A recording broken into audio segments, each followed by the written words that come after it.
Right, welcome back. Today I'm going to be carrying on with my reviews of The Wheel of Time. We're now on to book 7, A Crown of Swords.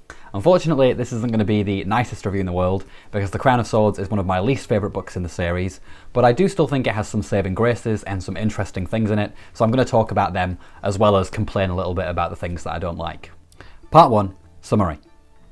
A Crown of Swords has roughly 3 main storylines following our main Eamon's Field characters in different locations. Rand al'Thor, the Dragon Reborn, returns to the city of Caemlyn after the Battle of Dumai's Wells, only to find that the city has been taken under from him by a scheming noblewoman. After reclaiming the city, he then makes preparations to attack the Forsaken Samael in Ilion, where Samael is the ruler in disguise. Meanwhile, Egwene Alvear, made Armelunseat by the rebel Aes Sedai in Saladar, struggles to exert her authority as the leader. Egwene must not only rein in the squabbling factions of her Aes Sedai, but she must continue to encourage them to take back the White Tower. Lastly, in the city of Ebu Dar in Altara, Elaine Trakand, Nynaeve Almira, Aviendha and Mat Cauthon search the city for a Ter Angreal known as the Bowl of the Winds, which should allow them to break the unnatural heatwave brought about by the Dark One. Part 2. Too many threads in the pattern. One of the things that makes The Wheel of Time such a great series, and one of the reasons why it's worth reading, is just how complex it is and how many characters there are in it. In fact, there are 148 point of view characters in the whole series. This makes it really good to reread The Wheel of Time because, at least for me, I know that the first time I read it, there are so many characters that you will actually just forget a lot of them on that first read, and there'll be whole storylines and things that you completely missed.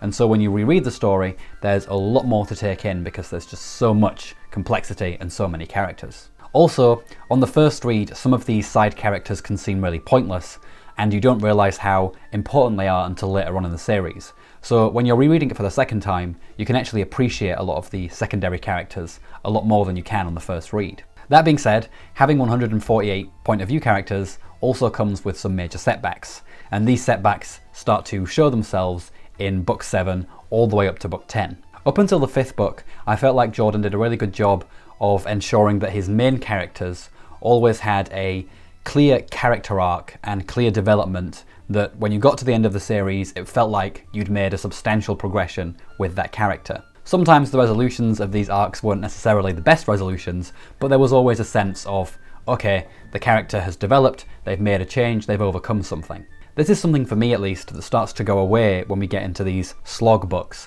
book 7 to book 10. And I would also argue there was a bit of this already going on in book 6. I think a big contributing factor to why characters don't get a full character arc in one book anymore is just because Jordan is now including so many point of view characters that they are kind of bloating the story and stopping the main characters from making the progressions that they should be making. Basically, there are just so many threads in Jordan's pattern, his story, that it's impossible for him to tell a cohesive story in one book. And so instead what you have is character arcs that go on and on for several books, and in some cases that is a real detriment to the series. Another problem with having lots of point of view characters is that, obviously, not all of these point of view characters are going to be as well fleshed out, and not all of their stories are going to be the most interesting stories in the world. I personally have never really cared for the story with Morgase and the Children of Light. Although this does have a payoff later on in the series, that payoff isn't that exciting, and I just feel like the amount of time we spend with Morgase and the story was just way too much. In fact, I would say that given that the plot of Morgase eventually just becomes part of a bigger plot involving Perrin and his feud with the Children of the Light, I don't know why Jordan just didn't have that feud with the Children of the Light much earlier, perhaps in these books, rather than giving Perrin the not-so-good plot that he gets from this point on in the series. So that's a big problem. When you have so many characters, they just swamp the book and they don't let Jordan tell a satisfying story in the way that he was generally able to do in the previous books. It's also a shame that character arcs do get dragged out across books from this point on, because the character arcs themselves are quite interesting. Take, for example, Egwene. I really like Egwene's struggle trying to cement her position as a leader of the Aes Sedai. You know, they've selected her as a leader, not because they actually want to follow her, but just because they think they can manipulate her, because she's connected to Rand and she's quite young. And so having this story of someone who's been put into a position of power by people who don't really want her in there and just want to use her, having her try and fight against that and become a leader herself is really interesting, and I do enjoy, in this book especially, Egwene's plot with the Aes Sedai. The problem is, it doesn't really resolve itself by the end of the story. Although Egwene does make some progression with the Aes Sedai, in the next book the same problems are occurring again, and she's in the same place. It's basically just the same thing, but slightly different now, for a few books, until we finally get to the confrontation with the White Tower. And this is a real shame, because the actual story there is quite interesting. If it resolved in one book, or maybe 2 books, it would be okay, but because these things get dragged out, they just get really dry and repetitive after a time. And this is definitely something that will become true of Perrin in the next book, when we get the whole Fael and trying to find her plot, but we'll save that for future reviews. Part 3. Mat and Tylan's controversial storyline. Now onto something a bit juicier. A Crown of Swords probably has one of the most controversial storylines in the Wheel of Time. This storyline involves Mat in Ebu Dar living with the Queen of Ebu Dar, Tylan. During Mat's stay at Tylan's palace, Tylan basically stalks Mat, follows him around, tries to seduce him, and when that fails, she makes him sleep with her at knife point.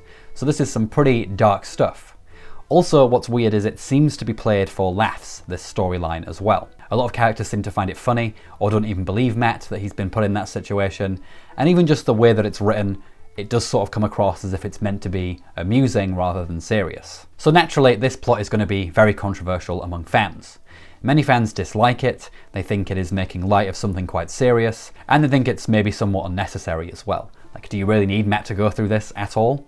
And while I can certainly see that, and I think there is an argument to be made for this, the way it's portrayed being maybe a bit too comical, there are lots of interesting things with this storyline, and it makes A Crown of Swords a book that's well worth talking about. To see this, we have to look at Ebu Dar and its peoples and their culture. In Ebu Dar, it seems like we have, to some extent, a gender reversal in terms of the expectations of men and women, especially when they marry each other. Married women in Ebu Dar carry around these things around their necks called marriage knives. And these marriage knives are used by women to attack their husbands if they displease them. Now, first of all, there's a clear symbolism in giving a woman a dagger, a penetrating weapon, in a marriage context to use against their husbands if they displease them. But even outside of that kind of symbolism there is also a more general social subversion going on here. In typical patriarchal societies, for example, generally it's the man who has the kind of right to dominate and even beat his wife if she displeases him. But in Ebu Dar, that gender norm is shifted, and so it's the women that have this power, and they're allowed to stab their husbands if they do something that they don't like. This subversion of roles in Ebu Dar is basically where the Tylan and Mat story comes from. Tylan is a woman who has one of these knives. She's also a woman in a position of power. She's the queen, and she's using the privilege that this society is giving her to her advantage. She's using the privilege to assault and coerce Mat into sleeping with her against his will. This is interesting for quite a few reasons. Firstly, in terms of Mat's character development. Up until this book, Mat has basically been a bit of a ladies' man and certainly has been a chaser of women. He's never done anything to the extreme that Tylan has, and he's not creepy in that way. But to have him in a situation where those roles are being reversed and now he is being chased is quite interesting for his character development, because it's putting him in a situation where he's able to see how he treats other women, and so that is quite important for his character development, because he's realizing that maybe, it's not nice to chase someone around if they're not interested. And again, not saying that Mat is anywhere near as bad as Tylan, because he certainly isn't, but it is good for his character development and quite interesting for his character development to put him in that situation, to put him in that reversal. A second reason why it's interesting is that Jordan seems to be making a point here about power and what people who in positions of power will do with it. Again, in a patriarchal society, men use this power to their advantage with women, but in Ebu Dar, where the roles are reversed, women seem to do the exact same thing. So in subverting this gender norm, Jordan is able to show us that power can have a very corrupting force on anyone who has that position. If you have the right to stab someone because they displease you, then you're probably going to be corrupted by that. You're probably not always going to use that power very wisely, especially if on top of having that right, you're also a queen, so you have the additional power of the law behind you as well. So overall, it's certainly a controversial storyline. Like I said, a lot of people don't like it, but I do think it actually adds a dimension of intrigue to this novel and gives it a bit of substance. And it's certainly worth talking about, and I'd definitely like to hear your thoughts on this storyline and on the things I've said about this storyline in the comments. Part 4, Slow Beginning, Flash Fiction Ending. Now, in my review of the last book, The Lord of Chaos, I did suggest that the slog kind of starts in that book.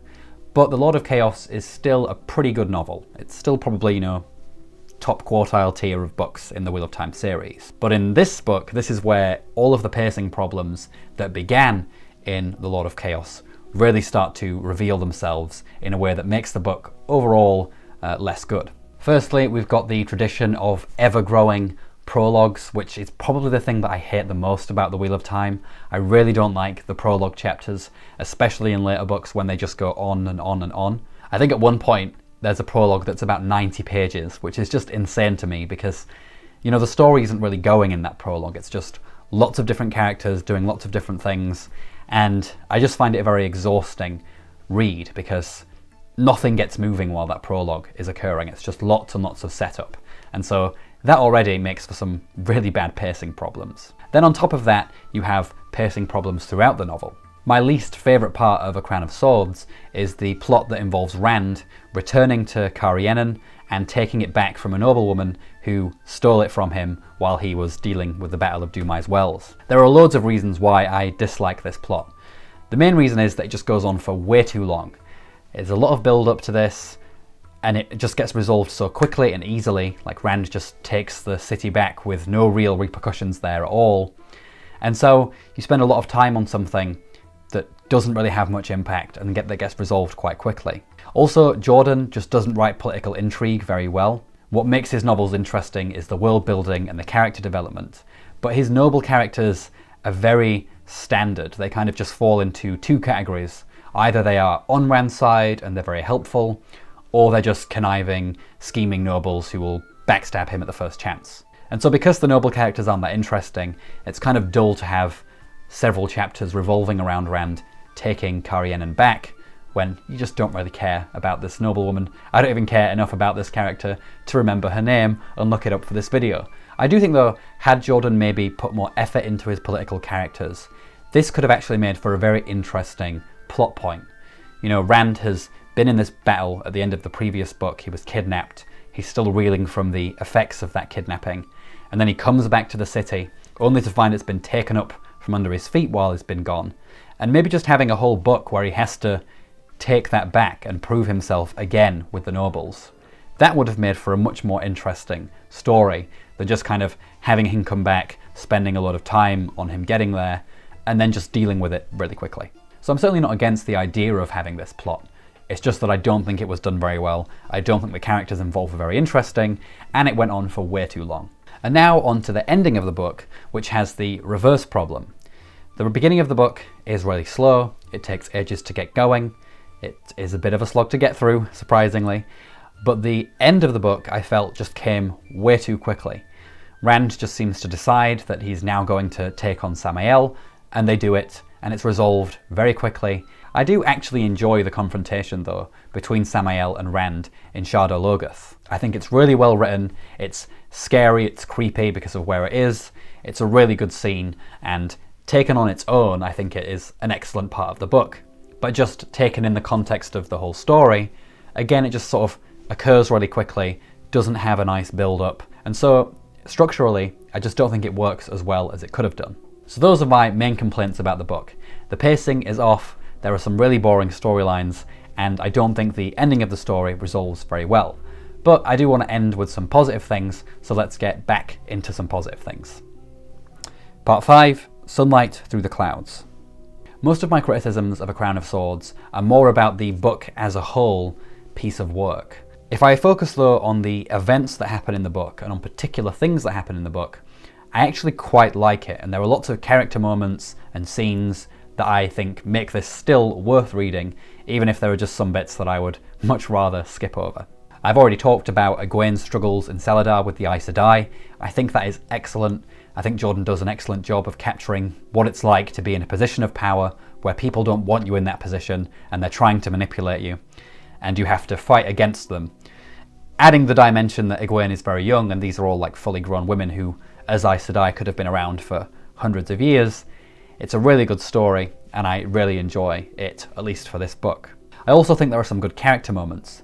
This is a book where Mat, I think, gets some great character development. In addition to his storyline with Tylan, he also starts to develop a friendship with Birgitte in this book, which I think again is a key character moment for him.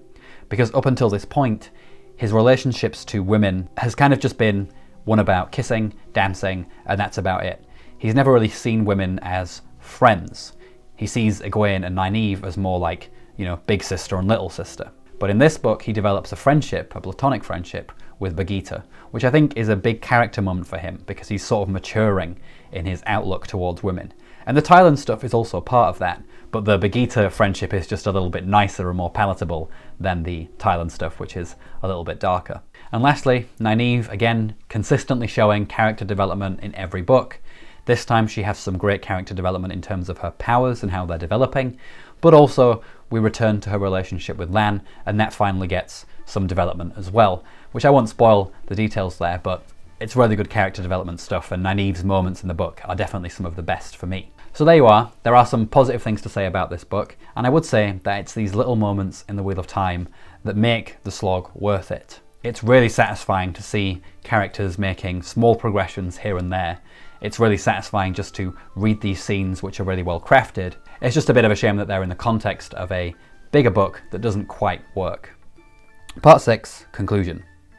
Alright, so that's it for my mixed review of A Crown of Swords. Overall, I do think that the book has some flashes of brilliance. It's got some good scenes, some good character moments, and some good development and world building. I think that the gender subversion in Ebu Dar is very interesting, even if it is quite controversial when we get into the Mat and Tyland stuff.